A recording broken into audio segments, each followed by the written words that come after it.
Hello दोस्तों, स्वागत है आप सभी का आपके अपने प्यारे से YouTube channel BSR learning point में। जी हाँ दोस्तों, फाइनली हम लोगों ने आज हिंदी का जो ये सीरीज़ स्टार्ट किया है दोस्तों, तो इसमें आपको हिंदी के प्रत्येक चैप्टर के 3 वीडियो मिलेंगे, जिसमें पहला वीडियो में एक्सप्लेनेशन होगा उस चैप्टर का पूरा लाइन बाय लाइन संपूर्ण व्याख्या, और दोस्तों सेकेंड जो वीडियो होगा उसमें आप ऑब्जेक्टिव पूरा कीजिएगा और थर्ड वीडियो में आप सब्जेक्टिव पूरा कवर कीजिएगा। ठीक है दोस्तों, तो इस चैनल से आप जुड़ जाइए जल्द से जल्द। और दोस्तों यदि आप इस चैनल पर नए हैं तो प्लीज़ चैनल को सब्सक्राइब ज़रूर करें। तो यह जो हिंदी का सीरीज़ है दोस्तों, तो आशा है कि यह आप लोगों को समझ में आएगा दोस्तों बहुत अच्छे से। तो चलिए वीडियो को स्टार्ट करते हैं। आज का जो पहला चैप्टर है श्रम विभाजन और जाति प्रथा, यह एक निबंध है जो कि भीमराव अम्बेडकर के द्वारा लिखा गया है दोस्तों। तो चलिए इस चैप्टर को आज पढ़ते हैं पूरा एक्सप्लेनेशन के साथ। उसके बाद इस चैप्टर के डिस्क्रिप्शन में आपको ऑब्जेक्टिव और सब्जेक्टिव दोनों का लिंक मिल जाएगा, तो आप वहां से ऑब्जेक्टिव और सब्जेक्टिव पर कमेंट कर सकते हैं। तो चलिए चैप्टर को स्टार्ट करते हैं। तो दोस्तों हम लोग फाइनली सबसे पहले हम लोग लेखक का परिचय दोस्तों करेंगे। तो यहाँ पर देखिए लिखा गया है भीमराव अम्बेडकर के द्वारा यह निबंध लिखा गया है दोस्तों। यहाँ पर आप देख पा रहे हैं कि हम लोग गोधुली पढ़ रहे हैं, जो कि क्लास 10th का है दोस्तों, कक्षा 10वीं का है। ठीक है, 10वीं का है और ये पहला चैप्टर है दोस्तों श्रम विभाजन और जाति प्रथा। श्रम विभाजन और जाति प्रथा जो कि डॉक्टर भीमराव अंबेडकर के द्वारा लिखा गया है, और इसकी जो विधा है दोस्तों यह निबंध है। ठीक है, तो इसको याद रखिए, जो कि ऑब्जेक्टिव क्वेश्चंस यहाँ से बनते हैं कि श्रम विभाजन और जाति प्रथा किसने लिखा, तो डॉक्टर भीमराव अंबेडकर ने लिखा। श्रम विभाजन जाति प्रथा की विधा क्या है दोस्तों, तो वह निबंध है। ठीक है, यह एक निबंध है। तो चलिए अब लेखक परिचय पे चलते हैं दोस्तों। तो लेखक परिचय क्या कहता है? लेखक परिचय कहता है दोस्तों कि भीमराव अंबेडकर का जो जन्म है दोस्तों, यह 14 अप्रैल 1891 ईस्वी में हुआ था। ठीक है, तो इसको याद रखिए, जो कि बहुत ही इंपॉर्टेंट है, यह बोर्ड एग्जाम में पूछे जा सकते हैं। तो यहाँ पर भीमराव अंबेडकर का जो जन्म हुआ था तो 14 अप्रैल 1891 ईस्वी को हुआ था। उसके बाद निधन दिसंबर में 1956 में दिल्ली में हुआ था। ठीक है, बाबा साहेब भीमराव अंबेडकर, जिसे संविधान निर्माता भी कहा जाता है दोस्तों, इसका जो निधन हुआ था दिसंबर 1956 में दिल्ली में हुआ था। तो आशा है कि आप लोग ये दोनों समझ गए होंगे, जन्म और मृत्यु। और इसका जो जन्म स्थान है दोस्तों, यहाँ की ये जो जहाँ जन्म लिए थे उस जगह का नाम है महू, मध्य प्रदेश। ठीक है, मध्य प्रदेश के एक छोटा सा गाँव महू में, और दलित परिवार में इसका जन्म हुआ था। ठीक है दोस्तों, दलित परिवार में इसका जन्म हुआ था। तो जन्म स्थान इसका हो गया महू, मध्य प्रदेश, और दलित परिवार में इसका जन्म हुआ था। तो चलिए और आगे लेखक परिचय करते हैं दोस्तों। तो उम्मीद है ये आप समझ चुके होंगे। तो चलिए आगे देखते हैं। तो आगे जो नेक्स्ट हमारा बनता है दोस्तों, यहाँ पर तो हमने जो मेन चीज़ है दोस्तों उसको हमने उसके जीवनी से छांट करके यहाँ पर लिख दिया है, ताकि आपको कोई भी चीज़ छूटे ना।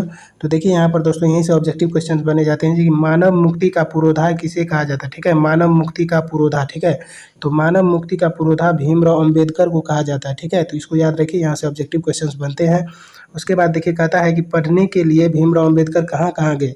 तो दोस्तों पढ़ने के लिए भीमराव अंबेडकर अमेरिका गए और इंग्लैंड गए। ठीक है, अमेरिका गए और इंग्लैंड गए पढ़ने के लिए। ठीक है, भीमराव अंबेडकर, और अपने देश में यानी कि स्वदेश में वकालत भी किए थे ये। ठीक है, तो इसको भी आप ध्यान में रखिए कि मानव मुक्ति का पुरोधा भीमराव अंबेडकर को कहा जाता है, और पढ़ने के लिए भीमराव अंबेडकर अमेरिका और इंग्लैंड गए थे। ठीक है, भीमराव अंबेडकर के जीवन के प्रमुख व्यक्ति। ठीक है, तो भीमराव अंबेडकर के जीवन में 3 व्यक्ति थे जो कि बहुत प्रमुख थे, और भीमराव अंबेडकर को सच्चे मार्ग का दर्शन कराते थे। ठीक है, तो यहाँ पर वो व्यक्ति का नाम था बुद्ध, कबीर और ज्योतिबा फुले। ठीक है, तो बुद्ध, कबीर और ज्योतिबा फुले ये 3 व्यक्ति थे जो इसके जीवन में बहुत महत्वपूर्ण योगदान दिए और इसको सच्चे मार्ग दिखाए। ठीक है, तो बुद्ध, कबीर और ज्योतिबा फुले इसके जीवन के प्रमुख व्यक्ति थे। ठीक है, इसका उपनाम पे अगर बात करें दोस्तों, तो इसको बाबा साहेब के नाम से भी जाना जाता है, संविधान निर्माता के नाम से भी जाना जाता है, और संविधान का जनक यानी कि संविधान का पिता भी कहा जाता है डॉक्टर भीमराव अंबेडकर को। ठीक है, तो ये बहुत ही इंपॉर्टेंट है, कहीं पर आपको बाबा साहेब मिलेगा, कहीं पर संविधान निर्माता या कहीं पर संविधान जनक। तो इसमें घबराने की कोई बात नहीं है, सब बाबा साहेब भीमराव अंबेडकर का ही नाम है। ठीक है, उसके बाद इसकी रचना पर बात करें दोस्तों, तो इसकी जो रचना है वह है द कास्ट इन इंडिया। ठीक है, द कास्ट इन इंडिया। ठीक है, उसके बाद है देयर मैकेनिज्म और बुद्धा एंड हिज दिमा। ठीक है, बुद्ध एंड हिज दिमा है, उसके बाद एनिहिलेशन ऑफ द कास्ट, ठीक है। तो ये इसकी प्रमुख रचना है। रचना तो वैसे बहुत है जो एग्जाम में पूछे जाते हैं, वही हमने यहाँ पर लिखा है दोस्तों। इसमें जो है आपको द कास्ट इन इंडिया, ये बहुत इंपॉर्टेंट है। देयर मैकेनिज्म भी इंपॉर्टेंट है, और बुद्ध एंड हिज दिम्मा भी इंपॉर्टेंट है। एनिहिलेशन ऑफ द कास्ट, ये तो बहुत इंपॉर्टेंट है, ठीक है। ये बार बार ऑब्जेक्टिव में क्वेश्चंस में बन करके आते हैं बिहार बोर्ड में। तो दोस्तों यदि आपको कहेगा कि ये जो श्रम विभाजन और जाति प्रथा लिया गया है तो कहाँ से लिया गया है, तो एनिहिलेशन ऑफ कास्ट से लिया गया, ठीक है। आगे हम बताते हैं आपको सब कुछ। तो उम्मीद है कि ये आप समझ चुके होंगे। बहुत ही इंपॉर्टेंट पॉइंट्स थे चैप्टर के, और आगे भी पॉइंट्स हैं तो इसको भी समझ लीजिए। तो दोस्तों अब आगे नेक्स्ट पॉइंट पे चलते हैं हम लोग। तो अगला पॉइंट है यहाँ पर कि बाबा साहेब अम्बेडकर संपूर्ण वाङ्मय के नाम से 21 खंडों में प्रकाशित हो चुका। तो दोस्तों यहाँ पर आपको कहिएगा, ऑब्जेक्टिव क्वेश्चन यहाँ से बनता है कि बाबा साहेब का संपूर्ण वाङ्मय कितने खंडों से प्रकाशित हो चुका है, तो वह होगा 21 खंडों से। उसका सही आंसर होगा 21 खंडों से।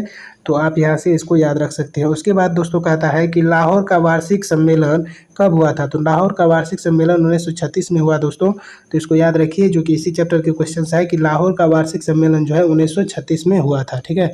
इसको याद रखिए। उसके बाद कहता है श्रम विभाजन और जाति प्रथा एनिहिलेशन ऑफ कास्ट से लिया गया। हमने आपको बताया कि श्रम विभाजन और जाति प्रथा जो लिया गया है दोस्तों, वो एनिहिलेशन ऑफ कास्ट से लिया गया, ठीक है। श्रम विभाजन और जाति प्रथा का अनुवाद ललई सिंह यादव ने किया था, ठीक है। यहाँ पर दोस्तों एनिहिलेशन ऑफ कास्ट से श्रम विभाजन और जाति प्रथा का जो अनुवाद किया था वह किया था ललई सिंह यादव, ठीक है। तो इसको याद रखिए, जो कि बहुत इंपॉर्टेंट पॉइंट्स है ये दोस्तों, जो कि एग्जाम में आपको ऑब्जेक्टिव क्वेश्चंस में बन कर आते हैं। तो इसको याद रखिए कि श्रम विभाजन और जाति प्रथा का जो अनुवाद किया था, एनिहिलेशन ऑफ कास्ट का जो अनुवाद करके यहाँ पर श्रम विभाजन और जाति प्रथा की रचना की गई थी, तो वह किया गया था ललई सिंह यादव ने किया था, ठीक है। तो इसको याद रखिए, ललई सिंह यादव। चलिए अब नेक्स्ट पॉइंट पर चलते हैं दोस्तों। कहानी पर ये थी लेखक का जीवन परिचय और इसी से जुड़ी हुई कुछ महत्वपूर्ण बातें दोस्तों, तो जो कि हमने आपको पूरा डिटेल में आपको समझाया, जो कि यहाँ से ऑब्जेक्टिव क्वेश्चंस और बन करके आते हैं। तो चलिए अब चैप्टर पे चलते हैं। तो ध्यान से कहानी को सुनिएगा और समझिएगा दोस्तों, ताकि आपको एक भी ऑब्जेक्टिव क्वेश्चंस में कोई प्रॉब्लम ना हो। तो दोस्तों यहाँ पर आप चैप्टर पे आ चुके हैं, श्रम विभाजन और जाति प्रथा, और हमने चैप्टर के कुछ महत्वपूर्ण पॉइंट्स को, ठीक है, चैप्टर के कुछ महत्वपूर्ण पॉइंट्स को हमने यहाँ पर लिख लिया है। यदि आप इस चीज़ के बारे में जान जाते हैं, जाति प्रथा, श्रम विभाजन, टालू भाव, आर्थिक पहलू और गर्भ में ही तय हो जाना कार्य और लोकतंत्र की परिभाषा दोस्तों, इत्यादि चीज़ जब आप जान जाते हैं तो आपको चैप्टर में कहीं कोई दिक्कत नहीं होगी।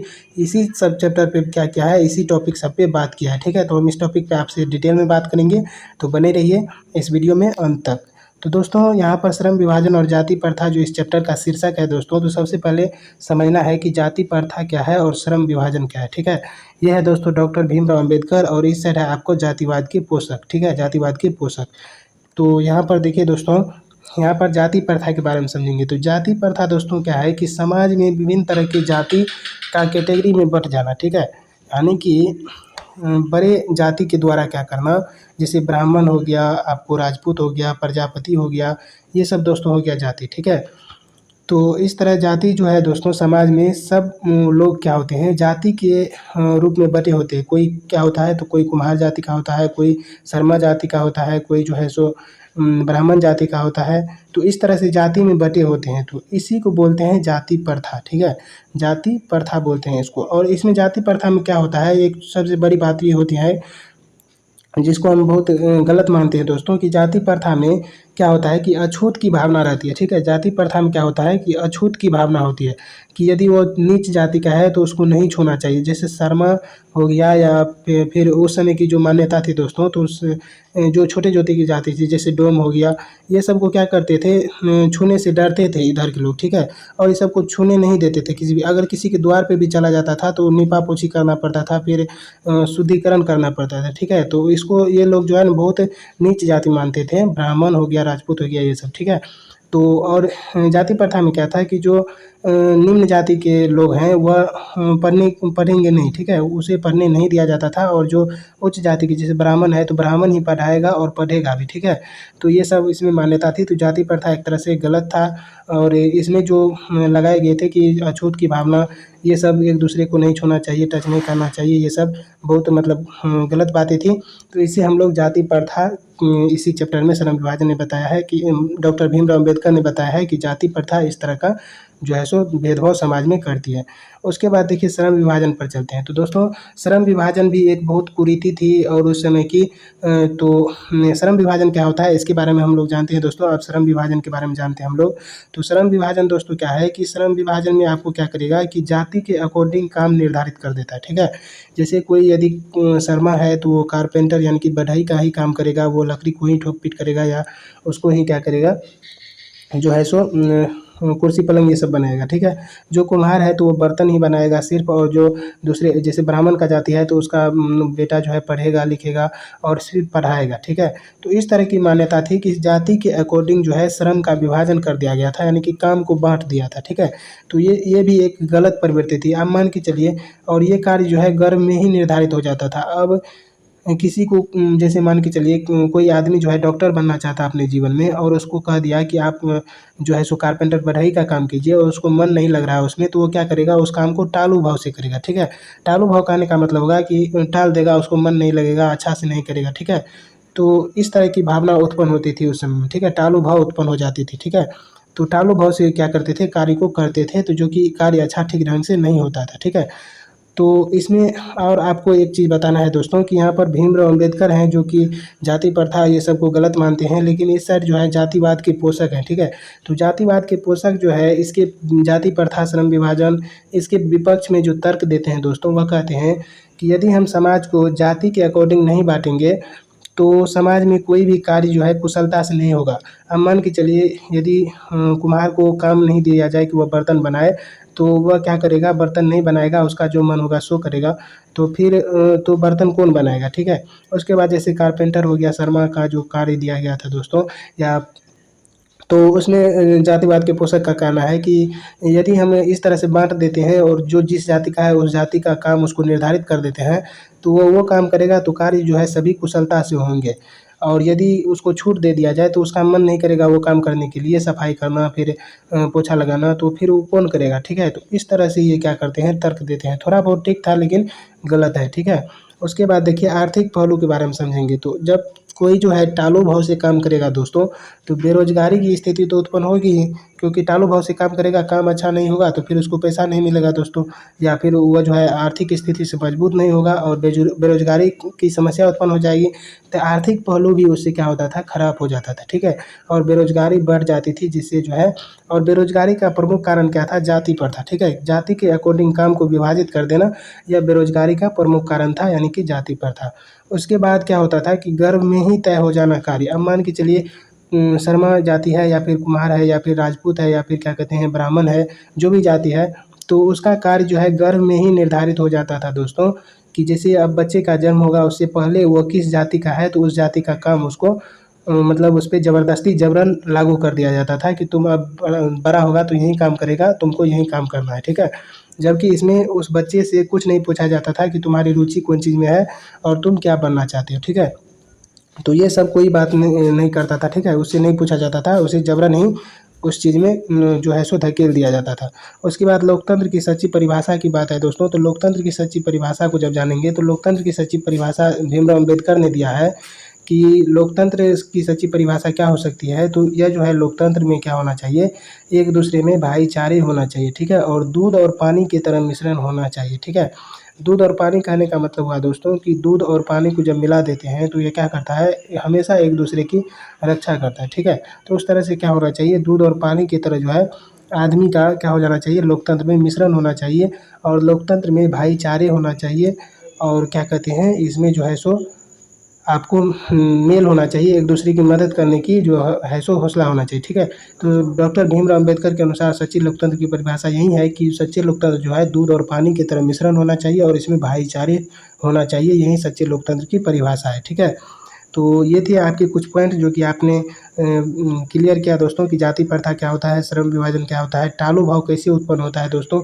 यदि किसी को काम करने में मन नहीं लगता है तो उसे क्या करता है, टाल देता है, उसे अच्छा से नहीं करता है। अच्छा से जब नहीं करता है तो आर्थिक स्थिति उत्पन्न हो जाती है, आर्थिक पहलू यानी कि बेरोजगारी की समस्या उत्पन्न हो जाती है दोस्तों। बेरोजगारी की जब समस्या उत्पन्न होगी तो यह किसके कारण उत्पन्न हुई, तो जाति प्रथा के कारण उत्पन्न हुई, ठीक है। तो बेरोज़गारी की समस्या जब उत्पन्न आ जाती है तो आर्थिक पहलू ख़राब हो जाता है सबका, ठीक है? दयनीय हो जाता है स्थिति।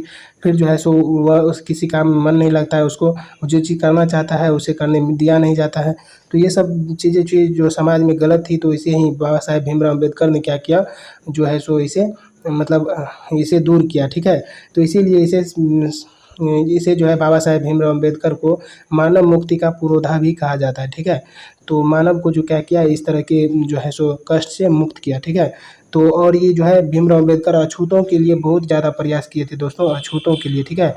अछूतों के लिए बहुत ज़्यादा प्रयास किए थे, क्योंकि भीमराव अम्बेडकर जब छोटे थे तो इसे भी लोग छूने से डरते थे, ये थोड़े नीच जाति के माने जाते थे उस समय में, और थे भी। तो इसे जो है सो इन्होंने क्या किया, अछूतों पर बहुत ज़्यादा कार्य किया, और अछूतों को क्या किया, इस समाज से सदा के लिए इसे अंत कर दिया, ठीक है? तो बाबा साहेब भीमराव अम्बेडकर ने इस तरह के कार्य में समाज को कार्यकुशलता करने में और समाज को अच्छे समाज को बनाने में, लोकतंत्र की परिभाषा में इस समय भीमराव अम्बेडकर का बहुत ज़्यादा योगदान है दोस्तों। तो इन्होंने ही लिखा है, जो कि निबंध है श्रम विभाजन और जाति प्रथा। यही आपका जो है निबंध का सारांश था दोस्तों, जो कि हमने आपको बताया। तो अब उम्मीद है कि आप समझ गए होंगे इस चैप्टर को।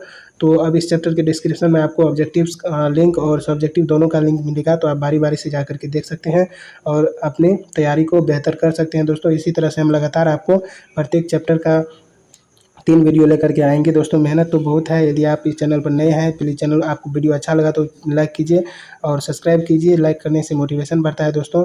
यदि हम आपकी मदद करते हैं तो आप भी कीजिए दोस्तों, और सब्सक्राइब कीजिए चैनल को, और अपने दोस्तों के साथ हो सके तो शेयर भी कीजिए। तो उम्मीद है कि आपको वीडियो अच्छा लगा होगा, पसंद आया होगा। तो मिलेंगे नेक्स्ट वीडियो में, तब तक के लिए thank you so much for watching this video. जय हिंद, जय भारत।